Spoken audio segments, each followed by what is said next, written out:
As an American, there's this weird, unrelenting draw to see what McDonald's is like in other countries. I can't explain it. I feel like it's innate. I feel like it's something we're all born with. I don't know. You probably know what I'm talking about. So when I was just in Seoul, South Korea, a city with an incredible history, world-class food, lots and lots of culture, my garbage person self could not help strolling into the McD's. It's a me problem. I'm working on it. And there it was. The pizza burger. 2 words that we're probably both pretty familiar with. So naturally, I had to order it. It wasn't great. It should have been, but it just wasn't. disappointed! The pepperoni double pizza burger. This is insane. Dude, comes with a cuffling as well. These buns are just so supreme looking. Look at that guy. Let's see what's on top. Look at those peps. They're like grilled a little bit too. Is that the only thing that's pizza about this burger? Is there like sauce or anything?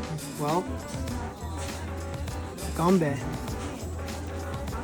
I mean, think about it. McDonald's is one of the biggest corporations on the planet. They do their homework. Every time McDonald's opens up in a new market or a new country, the menu ends up being this commercial snapshot of what the people like to eat. Sort of like a surface level corporate anthropology lesson, but with McDoubles. But I can't stop thinking about this thing. I mean, on paper, pizza burger, it sounds genius. But when I had it in Seoul, it fell flat. So today, we're gonna attempt to fix it. We're gonna build a pizza burger the way that it should have been built and find out if this thing actually deserves to exist. What would happen if we really fused pizza and burger DNA into one, instead of just stacking them on top of each other? I genuinely have no idea how this is gonna turn out. I have a pretty good idea of how to build this thing, but your guess is as good as mine. So to find out, we're starting with the good stuff. High quality beef ground fresh. That hopefully will make this thing worth eating. Which is exactly why this video is sponsored by Porter Road, the incredible online butcher shop that I've trusted for a very long time. Everything they sell is pasture raised, hand trimmed by real butchers and shipped straight to your doorstep. Now for this burger, I'm gonna grind my own meat. But I understand not everybody wants to break down a bunch of meat on a Tuesday night, which is why it's super cool that they actually offer their very own brisket blend that you can use to make burgers and other things without having to whip out the meat grinder. And look, you can grab your basic cuts of meat at basically any national grocery store. But what gets me excited about Porter Road, and I'm sure many of you meat nerds out there feel the same way, are the cuts they offer that you can't easily find. I'm talking bavette, Kansas City strip steaks, Newport, beef belly, the cuts that send you straight down the cooking rabbit hole. And their a la carte setup helps you build exactly what you want instead of being locked into a preset assortment, which is also nice because you know your boy fears commitment. Everything shows up fresh and is packed perfectly, and the product is top tier. I would not be working with Porter Road if it was otherwise. So if you're in the market for some neat meat and want to support an awesome company like Porter Road and the channel, you can do so by heading to porterroad.com/AdamWitt for 15% off your first order. Mega TY to Porter Road for supporting the channel. Let's get back to our burgies. All right, so for our ground beef, we're going with the chuck and the beef belly or beef navel. Both of these have a nice mixture of actual lean protein to fat. And remember, with a good burg, you need the fat. I stuck these in the freezer about an hour ago. They're semi-frozen, which is gonna help them run through the grinder a lot easier. We'll start with the beef belly. So beef navel, look at that fat there. Lots of it. This is actually what original pastrami is made out of. I mean, dude, can we just admire that for a second? Look at that marbling. Chuck roast. Look at that beautiful chuck. Same thing, we're just gonna cube these up. So check this out. Here we have our chuck roast here and our beef navel, our beef belly. So look how lean this is, but still marbled nicely with those intermuscular fat nodules in there. I mean, dude. And then this is like pork belly, but beef. Look how big slab. It's a lot of fat, which we can render down and use at a later time. Beautiful. All right, so we got our beef cubes, the chuck, and the belly, the navel. A little different in color, obviously different in fat content. Let's grind. It's time to grind and lock in.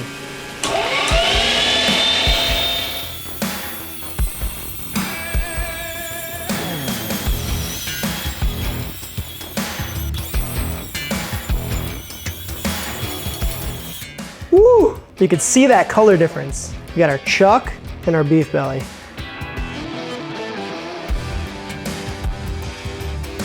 About 6-ounce patties here. All right, so we have our 6-ounce balls. I'm gonna go for probably just like a nice regular steakhouse fat boy. For now, we'll keep them like this.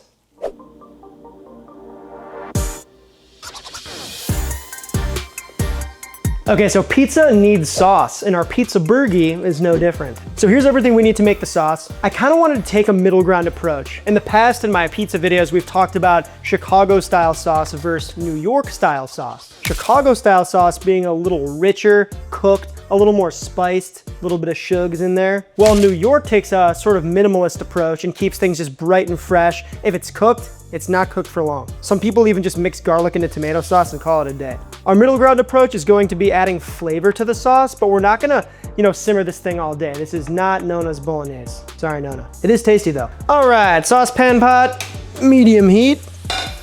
We're gonna go with a fair amount of olive oil just to kind of coat the bottom of the pan pot. Jesus, pot. Saucier. Little bit of garlic. Start sauteing that. Some oregano. Chili flake for a little punch. We'll just give that a little stirski. We really just want to toast this garlic, kind of bloom those spices a bit. A key part of the, oh my God, what's cooking? It smells so good in here. Starter pack, garlic and oil. All right, see, we're getting some color on those cloves. We're going in with our tomato paste. Then once that's roasty and toasty, our tomato puree. Go ahead and give that a nice stir, work the garlic and spices into that tomato. All right, once that's blipping a little bit, we're gonna hit it with a little bit of sugar to balance it out, a healthy pinch of kosher, some fresh BP, why not? Then just a dash of red wine vinegar for some zing. So I'm gonna let this simmer for maybe like 10, 15 minutes, not even, on super low heat.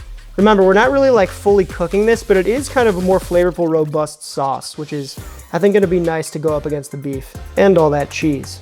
All right, so this is a secret ingredient of mine that I like to put in my tomato sauce. And before you think I'm a weird hipster chef guy who just likes to add fish sauce and everything, there's a reason for this. This is anchovy juice. Anchovies in tomato sauce, it's good, it's nice. It's good and nice. So this is just kind of a simpler way to do that. Instead of mincing up anchovies and adding them to the garlic, which you could also do, would be kind of strange into tomato sauce for pizza, which is why I like to just add this. And I found that if I cook it for too long, it gets a little weird. So I like to finish with this. And remember, there's a lot of salt in here, so be careful.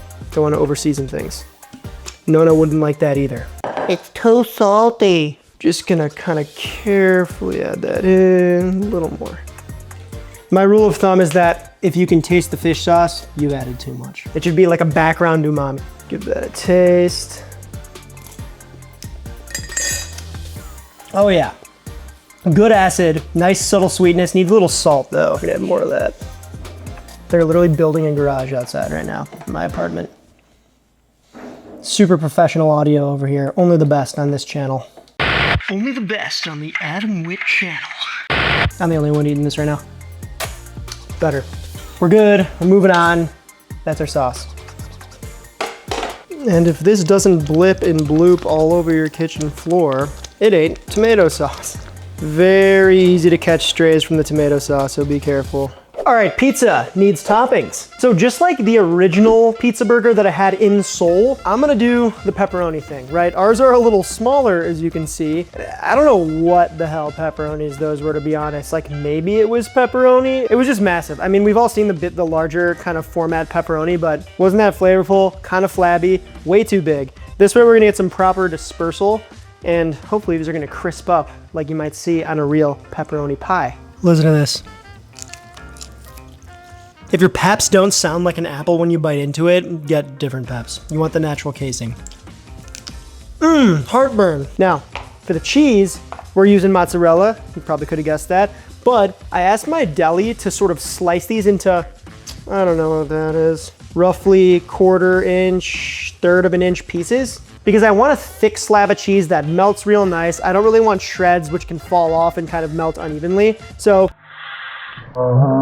hopefully this idea works. So cool, the pepperoni pie, the original. But we're making a pizza burger. This might be like my only time to do this in life. And here in Chicago, a classic topping combo and my personal favorite is this. Hot Italian sausage and spicy giardiniera. But the Italian sausage is pretty classic. You got your pork sausage, nice and fatty, kind of semi-coarse with the fennel in there, and then some hot chili flake or chili pepper for that kick. Now the giardiniera here, if you're unfamiliar, this is a hot Italian pickled pepper condiment, right? There's some cauliflower, some carrots, it's spicy. It's essentially, it's Italian pickles, like spicy pepper pickles, and then stored and kind of suspended in oil. Super flavorful, super spicy and delicious and addicting. Probably my favorite topping on a pizza. So we're gonna go for that as well. We'll see which one we like more at the end. I think that's everything. I think we gotta cook our burgers. Step one of the building process, at least. To cook the burgers, I just wanna sear them. I'm not gonna cook them all the way through. You'll see why a little later. We're gonna season these boys heavily on both sides with just salt. These have been sitting in the fridge. They're nice and chilled out. Yeah. And now we're gonna put these into a ripping hot pan. I think I'm gonna do 3 at a time. And here's a cool little trick for you. If you push down in the center of the burger a little bit, it's not gonna seize up as much as it would when it was fully cooked, so it won't ball up as much. Beautiful. Nice and crusty.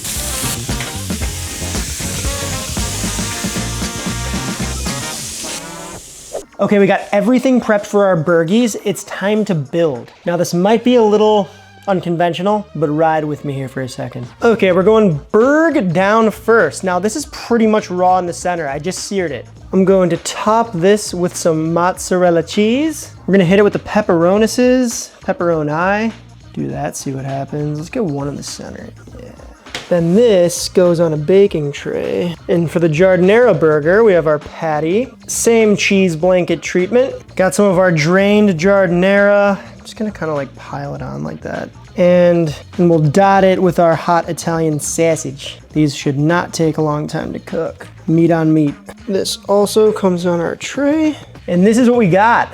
Classic pepperoni, giardiniera sausage. Now this is just gonna go into a 350 Fahrenheit oven for 5 to like 8 minutes, I would say. We just want that cheese to melt and the burger to cook through a little more. We're still going for that mid-rare, but we want it to be cooked. All right, how we looking? Ooh.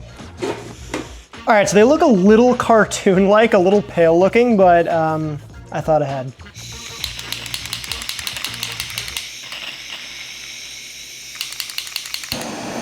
Want a little bit of that kind of like pizza char look, not too much. Yeah, a little charring on the peps, never hurt nobody. Not really sure how this one's gonna come out. Sausages are nice and cooked through though, which is great. Nothing too crazy, right? That's fine. That's fine. All right. Classic sesame seed bun, toasted of course. I'm gonna start with that bottom bun. This is weird. I microwaved a slice of that mozzarella just to make sure it was gooey. Oh, come on, baby. Come on. This is kind of cool. You can kind of like position it how you want, which will act as a shield to sneak on a little more sass. All right, let's get under this guy. Can we? Oh yeah. Look at that thing, dude. I pushed the pepperonis there a little more centered. They actually stayed pretty nice. We're gonna lay that right on. Then we're gonna hit it with some parm. Treat it like a slice of pizza. A little bit of chili flake. I don't always do this, but when I do, a little pinch of oregano, dried oregano, just like a slice shop. I'm gonna do a little dollop of sauce in the center there. A little bit of sauce on the top bun just to kind of bring it home. And I never heard of lettuce on a pizza before, but I have heard of basil. Who doesn't like a big mouthful of basil? Italian mouthwash. And we close. Crazy, dude. The Pat Burgie. Look at that beast. Whoa. All right, for burger 2, same thing. Stay on there, mother.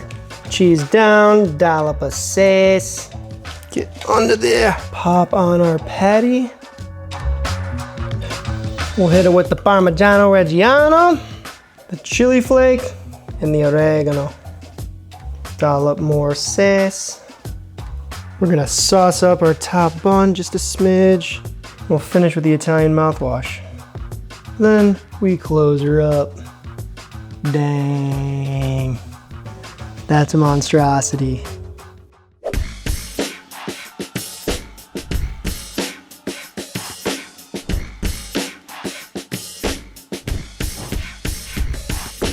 All right, so we got the burgers built. time to taste. These are wild looking. All right, I think we're gonna go classic here. Start with the pepperoni. Oh my Lord. Look at this thing, dude.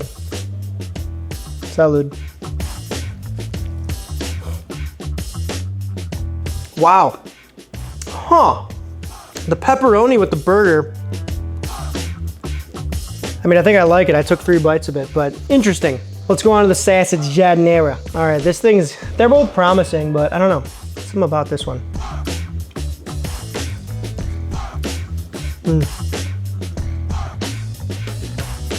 Confusing. I got the pizza burger sweats. New sweat unlocked. Okay, so all in all, I think we did a pretty good job because this definitely reminds me more so if you were to splice DNA from both a pizza and a burger and put them in one, than just throw in some floppy pepperonis on a burger. If you think back to the original Korean pizza burger from Seoul, it was probably about 95% burger, 5% pizza, because the only thing that was pizza about it was a little bit of red sauce, which didn't taste like red sauce, and 2 floppy pepperonis just kind of tossed on the patty. So the pepperoni burger, you get that spicy, crispy little disc of pepperoni on top of the burger. You could still kind of feel that texture, even though there's so much cheese on this thing. I might pull back a little bit next time I do this, if I ever do this again with the cheese. I think it looks super cool, but it's a lot. The sauce placement I actually really liked on both of these burgers because it's sort of, you know, you get a little bit of sauce in every bite. Though comparatively over here, the giardiniera, I mean, dude, it's that spicy, pickly thing that kind of wakes up your palate, even on something as heavy and cheesy and gooey as a giardiniera sausage pizza boyga. If I had to choose my favorite, I'm actually probably gonna have to go with the pepperoni burger, and that's a me thing. Because yes, giardiniera is my favorite topping for pizza, but I also put it on burger sometimes, so this just straight up reminds me of a burger with some basil on it. This sets itself apart because you have those crispy little pepperonis on there with the sauce and the mozzarella. It's definitely more pizza-y. However, I really kind of think this misses the mark and doesn't accomplish what it set out to do. It sort of doesn't fully execute, obviously, on a piece of pizza or a burger. I'd probably rather just like switch off, like chomping into a McDouble and eating a piece of pizza. It's good, it's novel, it's fun, it's different. We tried it. So should the pizza burger exist? I think everything on this planet has a right to exist in one way or another, but for my money, I'd rather have a piece of pizza or a regular burger. This was a lot of fun. They look super cool. You should totally still try to make these because it's a lot of fun. Anything to get you in the kitchen working with ingredients and just kind of messing around, that's what we're all about, you know? So yeah, pizza burger, is it the best? Maybe not, but it's cool.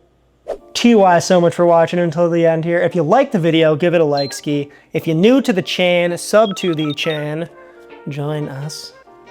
Let me know which burger you think looks best in the comments below. Team Pep or Team Jarred in Sausage? Best way to support us is the Grocery Fund, aka the Patreon. Come say hello in the Discord.